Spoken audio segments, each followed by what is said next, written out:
फागुन 21 गते हुन गइरहेको प्रतिनिधि सभा सदस्य निर्वाचनको लागि यदि तपाईँले आफ्नो मत बदल्नुहोस् भन्न चाहनुहुन्छ भने तपाईँको मतदान सदर तरिकाले कसरी मतदान गर्ने, तपाईँको मतपत्र सदर हुनको लागि स्वास्तिक छाप कसरी लगाउने भन्ने कुरा आजको यस भिडियोमा देखाउन गइरहेको छु। त्यसको लागि जब तपाईँ मतदान केन्द्रमा पुग्नुहुन्छ त्यो बेला तपाईँले दुईवटा मतपत्र पाउनुहुन्छ। नमुनाको लागि मैले यसमा फोटो राखेको छु। एउटा रातो मसीले लेखेको मतपत्र हुन्छ भने अर्को कालो मसीले लेखेको मतपत्र हुन्छ र रातो मसीले लेखेको मतपत्र प्रत्यक्षको लागि हो भने कालो मसीले लेखेको मतपत्र समानुपातिको लागि हो। जस्तै नमुनाको लागि मैले तपाईलाई यसमा देखाएको छु। यो नमुना पत्र तपाईको क्षेत्र अनुसार फरक हुन सक्छ। यदि तपाईको क्षेत्रमा धेरै उम्मेदवारहरू छन् भने त्यो मतपत्रमा तपाईले धेरै चुनाव चिन्हहरू देख्न सक्नुहुन्छ। अब मैले तपाईलाई वास्तविक मतपत्र नभई नमुना मतपत्रबाट तपाईको मत कसरी लगाउँदा सदर हुन्छ र कसरी लगाउँदा बदर हुन्छ भन्ने कुरा देखाउन गइरहेको छु। त्यसको लागि पहिले सुरु यो रातो मतपत्रमा हेरौँ। अब यसमा तपाईले यो चुनाव चिन्हको साइडमा सेतो खाली ठाउँ देख्नु भएको छ। हो, यही सेतो खाली ठाउँमा हामीले कतै पनि कुनै रेखा नछुइकन हामीले स्वास्तिक छाप लगाउन पर्ने हुन्छ। यसरी तपाईले सही तरिकाले स्वास्तिक छाप लगाउन सक्नुभयो भने तपाईको मत सदर हुन्छ। तर यदि तपाईले केही गल्ती गरिदिनुहुन्छ भने त्यस्तो अवस्थामा तपाईको मत बदर हुन्छ।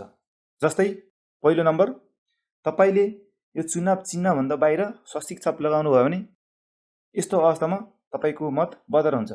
दोस्रो नम्बर, यदि तपाईले दुईवटा चुनाव चिन्हको बीचको धर्कोमा लगाउनु भयो भने त्यस्तो अवस्थामा पनि तपाईको मत बदर हुन्छ। तेस्रो नम्बर, तेस्रो गल्ती, यदि तपाईले चुनाव चिन्ह भएको लाइन छुने गरी स्वास्तिक चिन्ह लगाउनु भयो भने त्यस्तो अवस्थामा पनि तपाईको मत बदर हुन्छ। चौथो नम्बर, चौथो गल्ती, यदि तपाईले स्वास्तिक छाप लगाउनु भयो तर राम्रोसँग क्लियर आएन, मधुर आयो भनेर तपाईले फेरि पनि त्यसैमाथि छाप लगाउनु भयो भने त्यस्तो अवस्थामा पनि तपाईको मत बदर हुन्छ। 5 नम्बर, पाँचौं गल्ती, यदि तपाईले पहिले एउटा चुनाव चिन्हभित्र स्वास्तिक छाप लगाउनु भयो र फेरि अर्को चुनाव चिन्हभित्र पनि स्वास्तिक छाप यसरी दुईटा लगाउनु भयो भने पनि तपाईको मत बदर हुन्छ।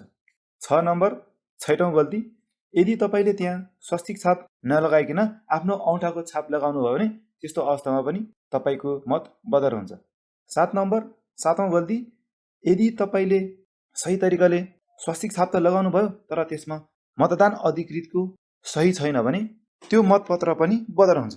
यी गल्तीहरूले गर्दा तपाईको मत बदर हुन्छ। त्यसैले सही तरिकाले मत दिनको लागि तपाईको मत सदर हुनको लागि तपाईले तीनटा कुरा ध्यान दिन पर्ने हुन्छ। पहिलो नम्बर, जब तपाईले मतपत्र पाउनुहुन्छ त्यो मतपत्रको तलपट्टि मतदान अधिकृतको सही छ कि छैन त्यो चेक गर्ने। दोस्रो नम्बर, तपाईले उम्मेदवारको पार्टीको चिन्हको साइडमा भएको खाली ठाउँमा सही तरिकाले स्वास्तिक छाप लगाउन पर्ने भयो। तेस्रो नम्बर छ तपाईले पट्याउन पर्ने कुरा। यदि तपाईले पट्याउने बेलामा पनि त्यो तपाईले लगाउनु भएको स्वास्तिक छाप अरू ठाउँमा लाग्न भएन, सुकेपछि मात्र राम्रोसँग पट्याएर यसरी तपाईले पटाइसकेपछि तपाईले त्यो पट्याउनु भएको मतपत्र रातो कलरको मतपत्र रातो कलरले इन्डिकेट गरिएको मतपेटिकामा राख्नु होला र कालो कलरले लेखिएको मतपत्र कालो कलरले इन्डिकेट गरिएको मतपेटिकामा राख्नु होला।